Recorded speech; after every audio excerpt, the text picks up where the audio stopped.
Right now, someone less sharp than you is calling the shots where it counts. They're landing the promotion, earning the respect, wielding real influence. And you're left scratching your head, wondering why your smarts aren't paying off. Here's the harsh truth. You're stuck in the wrong game. You believe being intelligent means laying out your ideas clearly, proving your points with facts, dazzling everyone with what you know. But while you're pouring out explanations, someone quieter, someone who says barely a word, is observing everything, plotting their next move, and coming out on top.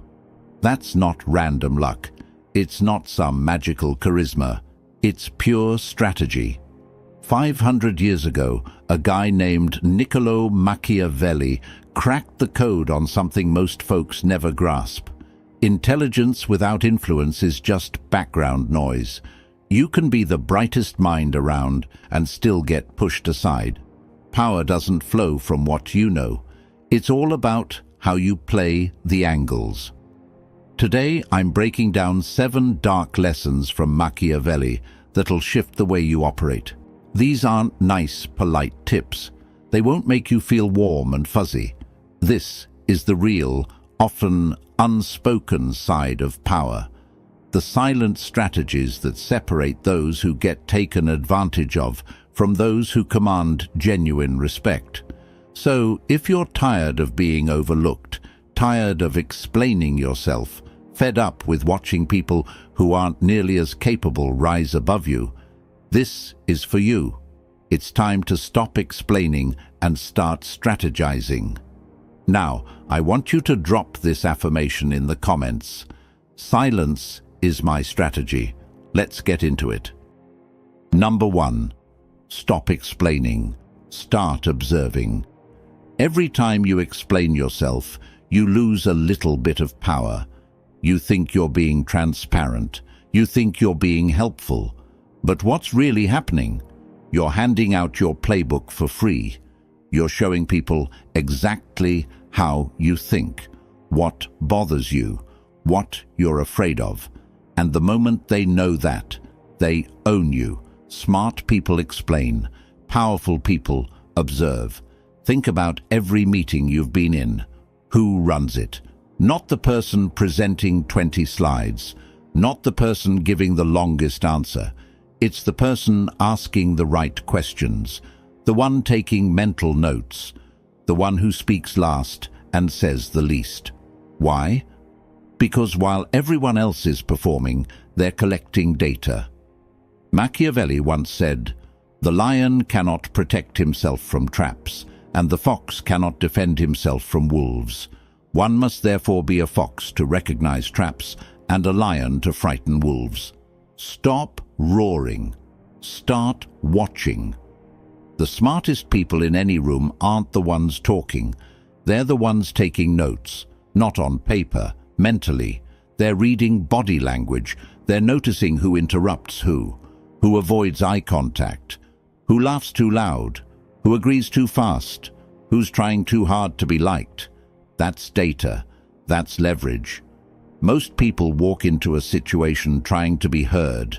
You walk in trying to understand, because when you understand someone's patterns, their triggers, their insecurities, you don't need to argue with them.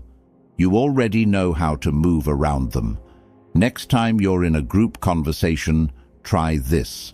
Say almost nothing for the first 10 minutes. Just watch. See who dominates. See who gets interrupted. See who people look at when something important is said. You'll notice patterns nobody else sees. And those patterns? They tell you everything about who actually has power and who's just making noise. Less explanation, more observation. The less you say, the more neutral you appear. The more neutral you appear, the more control you actually have. People can't manipulate what they don't understand. And if you're not constantly volunteering information about yourself, you become a mystery. And mysteries? They hold power. So next time someone asks you why you did something, try this. Don't answer, or give them just enough to satisfy their curiosity, but not enough to predict you. Watch how the energy shifts. Watch how they start second-guessing themselves instead of you. When you stop explaining, people stop challenging you. They don't have enough information to fight back. They don't know your reasoning, so they can't poke holes in it. They're left guessing. And people who are guessing, they're not in control. You are. Drop this affirmation in the comments. I observe, I don't explain. Number 2, the shift of delayed reactions. Let me ask you something. When someone disrespects you, what's your first instinct? Snap back, right? Defend yourself. Prove them wrong. Show them they can't talk to you like that. And you know what that makes you? Predictable. Emotional people react instantly. Intelligent people, they pause, they absorb, they calculate, and then, when the moment is right, they respond. Here's what most people miss. The person who reacts first loses, always, because that instant reaction, it's pure emotion, no strategy, no thought, just raw feeling. And when you're operating from emotion, you make mistakes. You say things you regret, you show your cards, you give away your power. But when you delay, even by just a few seconds, everything changes. Machiavelli once said, "Never attempt to win by force what can be won by deception. You don't need to fight every battle the second it shows up. In fact, most battles aren't worth fighting at all. But if you're going to respond, do it when you're calm, clear, and 3 steps ahead." That delay, that small gap between what happened and how you react, that's where your psychological power lives. Because when you don't react immediately, people don't know what to do with you. They expect anger, they expect defense, they expect emotion. When they don't get it, they start questioning themselves. Did I go too far? Why aren't they responding? Are they planning something? And just like that, you've flipped the script. You're not the one scrambling. They are. I've seen this play out 1,000 times. Someone sends a disrespectful email. The emotional person fires back within minutes, and now they're in a back-and-forth war that makes them look petty. The strategic person, they read it, they close their laptop, they think, they wait.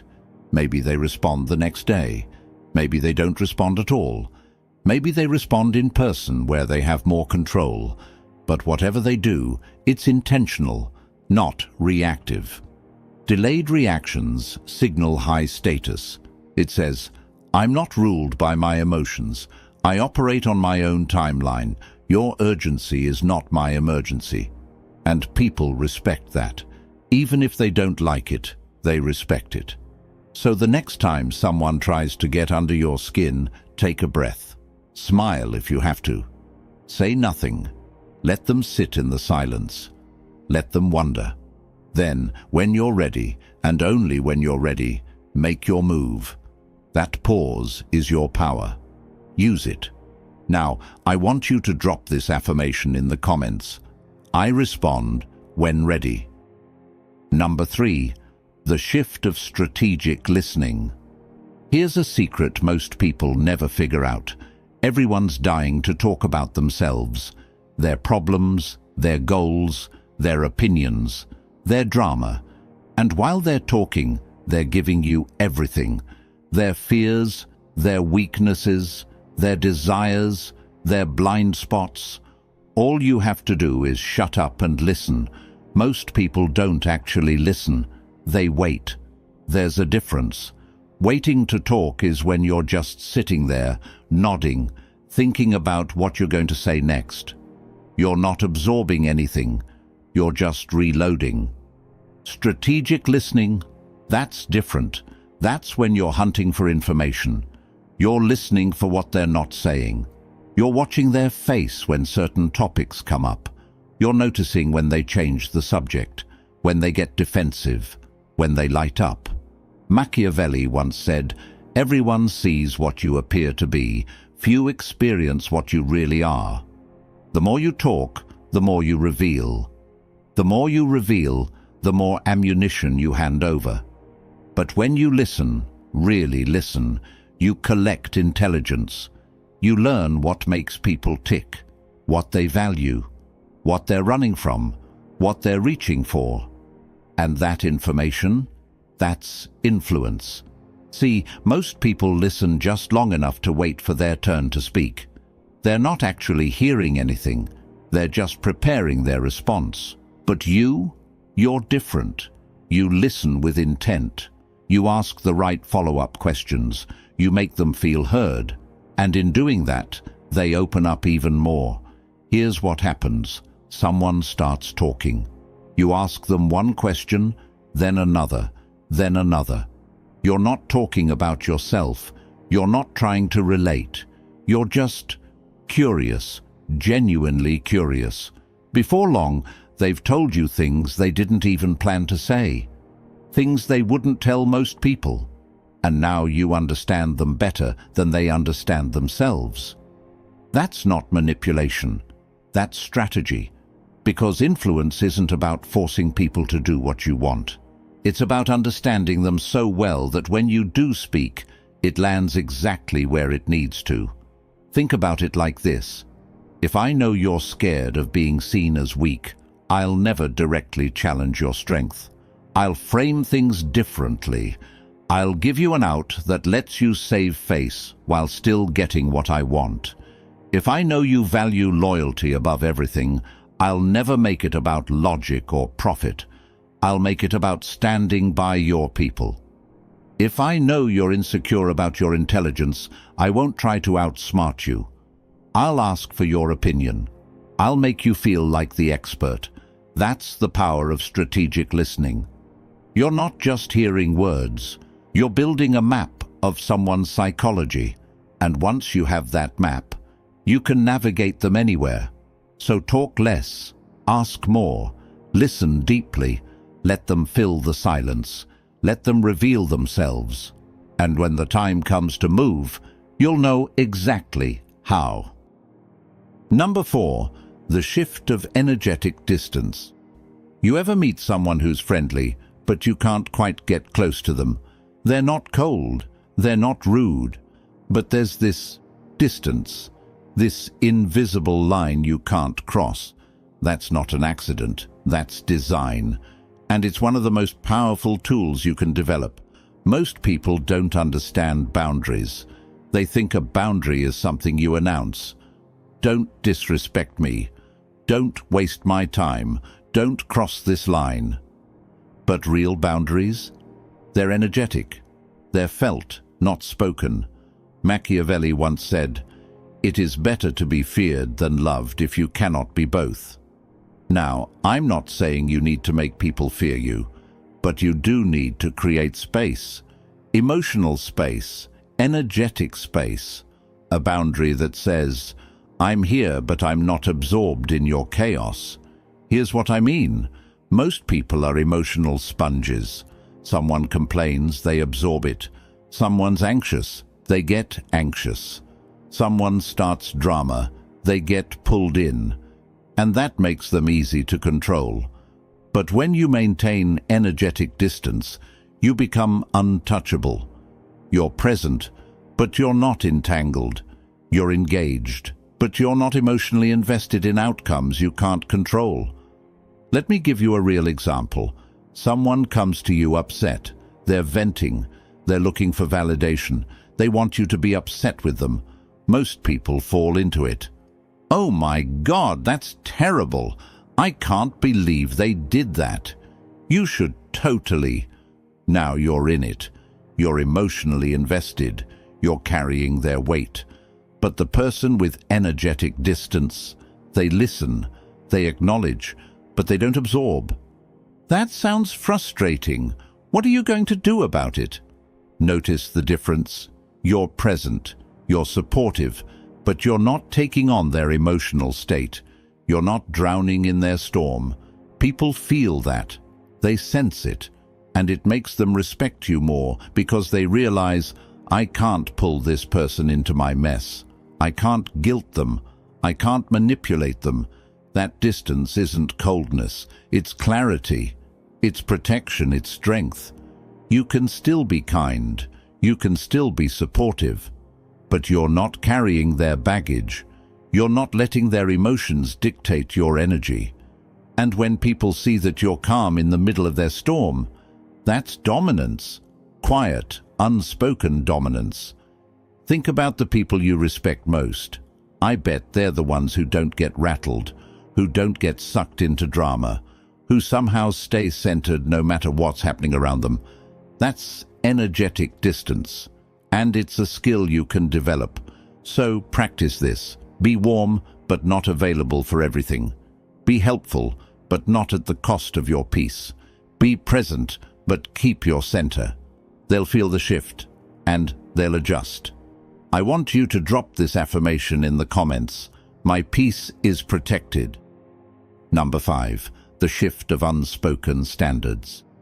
You know what's weak? Announcing your standards. I don't tolerate disrespect. I value loyalty. I expect honesty. Cool. Nobody cares what you say. They care what you do. Words are cheap. Action is currency. Machiavelli once said, "Men judge generally more by the eye than by the hand, for everyone can see and few can feel." People don't respect your words. They respect your boundaries. And boundaries aren't set with speeches. They're set with action, with silence, with walking away when something doesn't meet your standard. You don't need to tell people what you expect. You just stop tolerating what you don't. Here's how this looks in real life. Someone disrespects you. You don't argue. You don't give them a lecture about respect. You just create distance. You stop being as available. You stop engaging the same way. They might not even notice at first, but eventually they'll feel it. Someone wastes your time. You don't lecture them about being punctual. You stop giving them access. They text you. You take longer to respond. They want to meet. You're suddenly busy. No explanation, just adjustment. Someone breaks a promise. You don't remind them of all the times they let you down. You just remember, and you adjust. Next time they ask for something, your answer is different. Your energy is different. That's how real standards work. Silently, consistently, unapologetically. Most people think boundaries are aggressive. Don't do this, or I'll... But that's not a boundary. That's a threat. And threats make you look weak, because they mean you're still trying to control someone else's behavior through words. Real boundaries control your behavior, not theirs. You're not telling them to change. You're changing how you respond to them, and people notice. They might not say anything, but they notice. They realize, if I act a certain way around this person, I lose access. I lose their respect. I lose their time. And just like that, they start adjusting their behavior. Not because you demanded it, but because your actions made it clear. That's power. Real, quiet, undeniable power. I've seen this transform relationships. Someone who used to get walked over suddenly becomes someone people think twice about before crossing. Nothing changed except this. They stopped announcing standards and started enforcing them silently. No arguments, no explanations, just consistent action. Here's the thing most people miss. When you announce your standards, you're giving people a roadmap to manipulate you. They know exactly what to say, how to act, to get back in your good graces. I'm sorry, I know you value honesty, so I'm being honest now. I know respect is important to you, so let me explain. They're using your own standards against you, but when your standards are unspoken, they can't game the system. They don't know the rules. They just know that when they act a certain way, something shifts. And that uncertainty, that's what keeps them in check. So stop announcing who you are. Start being it. Stop telling people what you won't accept. Just stop accepting it. Your silence will speak louder than any speech ever could. Drop this affirmation in the comments. My actions set standards. Number 6. Choose when to disappear.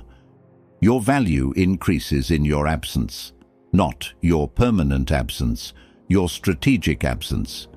You ever notice how when someone's always available, they become background noise?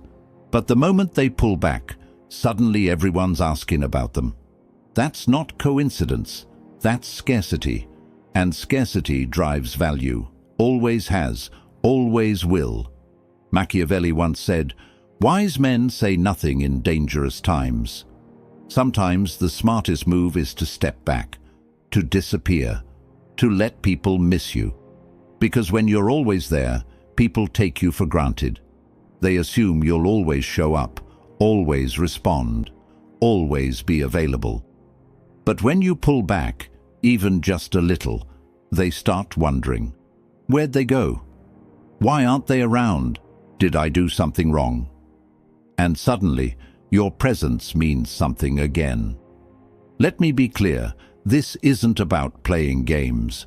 This isn't about being fake or manipulative. This is about understanding a fundamental truth. Attention is currency, and if you're giving it away for free all the time, it loses value. Think about your phone. When someone texts you and you respond immediately every single time, what happens? They expect it. They know you're always available. Your attention becomes worthless because it's guaranteed. But when you're selective about when you respond, when you're not always the first to reach out, suddenly, when you do show up, it matters. This works everywhere, at work, in relationships, in social circles. The people who are always available never command respect. They're nice, they're helpful, but they're not valued. Because value comes from scarcity, not abundance. The people who know when to step back, they run the room without saying a word. Be present when it counts. Show up fully for the things and people that matter, but don't be everywhere all the time. Don't respond to every text instantly.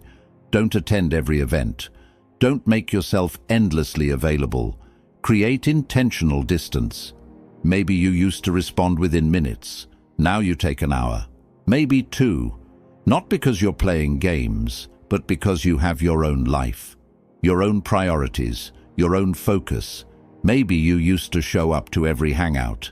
Now you pick and choose. You show up for the important ones. You skip the ones that don't serve you. People will notice.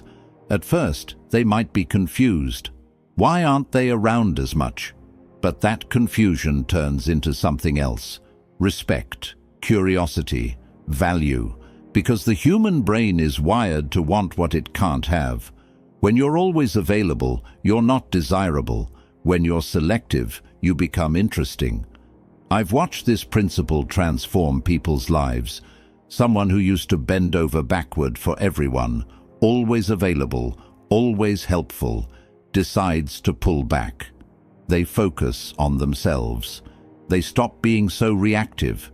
They create space. And suddenly, the same people who took them for granted start reaching out more. Start valuing their time more. Start treating them differently. Not because they became mean, but because they became scarce. So be selective. Show up when it matters. Disappear when it doesn't. Let people remember what it's like when you're not there. Let them feel your absence. And when you come back, they'll pay attention in ways they never did before. Drop this affirmation in the comments. My absence builds value. Number 7. The shift of calculated kindness. Let me be clear. Kindness is powerful, but only when it's intentional. Random kindness, that's weakness. That's people-pleasing. That's you trying to be liked by everyone, which means you're controlled by everyone. But calculated kindness, that's strategy. Most people think being kind means being nice all the time, saying yes, helping everyone, never pushing back, never saying no. And then they wonder why people walk all over them. Here's the truth. Kindness without boundaries isn't kindness. It's desperation. It's fear. Fear of conflict. Fear of being disliked. Fear of being alone. Machiavelli once said, "Since love and fear can hardly exist together, if we must choose between them, it is far safer to be feared than loved." But here's the twist. Fear without occasional kindness makes you a tyrant. Kindness without boundaries makes you a doormat. The key? Unpredictability. When people can predict your kindness, they take advantage of it. They know exactly what to say, how to act, to get what they want from you. "Hey, I know you're always willing to help. You're such a good person, could you just... I knew I could count on you." They've figured out your pattern, and now they're using it. But when your kindness comes at unexpected moments, when it's not automatic, not guaranteed, it creates psychological tension. People don't know when they'll get it, so when they do, it hits different. It means more. You're not kind to everyone all the time. You're kind strategically, to the right people, at the right moments, for the right reasons. Let me give you an example. Two people ask you for help. Person A has always been there for you. They've shown up. They've earned your respect. Person B? They only reach out when they need something. They disappear when things are good. Most people help both, because they think that's what good people do. But that's not strategic. That's just being used. The person with calculated kindness, they help person A immediately, generously, without hesitation, because that relationship is built on mutual respect and reciprocity.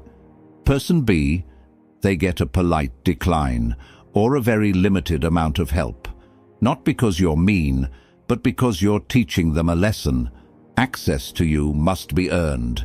And when you do show kindness, it's generous, it's real, it's impactful, but it's not free, it's earned.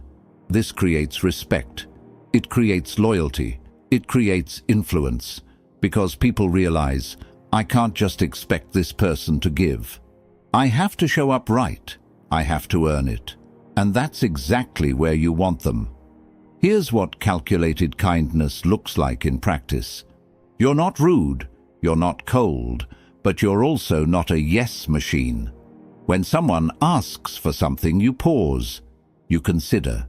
You decide if this person has earned your time, your energy, your help. If they have, you show up big. You're generous, you're present. If they haven't, you're polite but firm. I can't help with that right now. No guilt, no over-explaining, just a clear boundary. Over time, people learn. The ones who respect you start getting more access. The ones who don't start getting less. And the beautiful part? You didn't have to say a word about it. Your actions did the teaching. This isn't about being manipulative. It's about being intentional. It's about understanding that your kindness is valuable, and valuable things should never be given away carelessly. So stop being nice to everyone. Stop apologizing when you're not wrong. Stop over-explaining your decisions. Be kind when it serves a purpose. Be kind when it aligns with your values.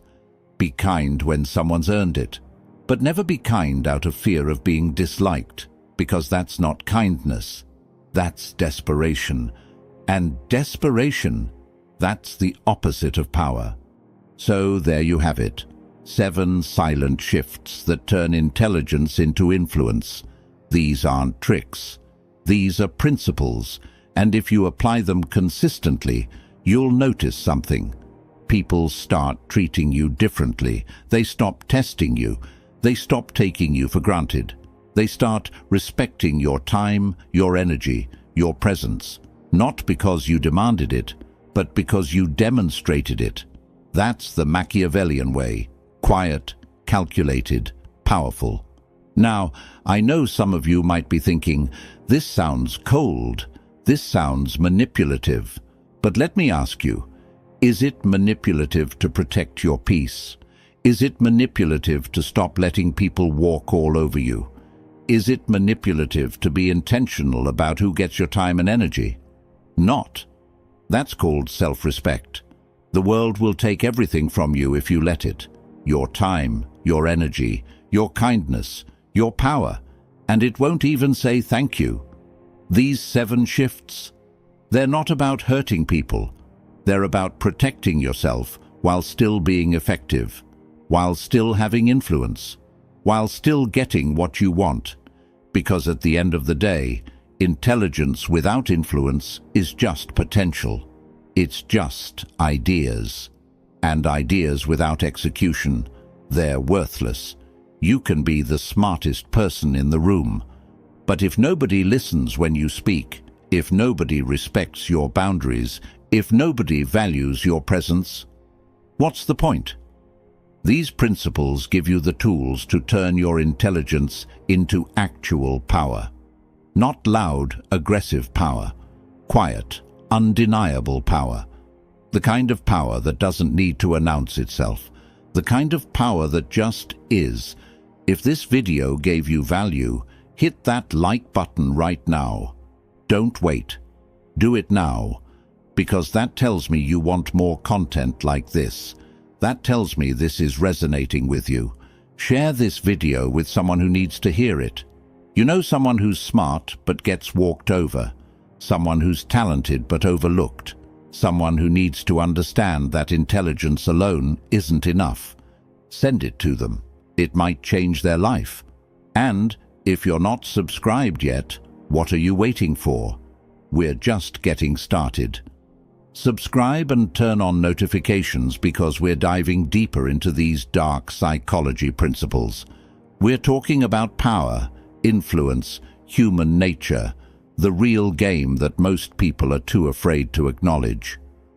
Drop your favorite affirmation from today's video in the comments. Let me know which shift hit you the hardest. Was it the strategic listening, the energetic distance, the unspoken standards? Tell me, because I read every comment, and your feedback helps me create better content for you. And remember, intelligence is common, influence is rare. Be rare. Stop explaining yourself to people who don't deserve an explanation. Stop reacting to everything that triggers you. Stop being available to everyone who wants a piece of you. Start observing. Start calculating. Start moving with intention. That's how you win. Not by being the smartest, not by being the loudest, but by being the most strategic. I'll see you in the next one. Stay sharp.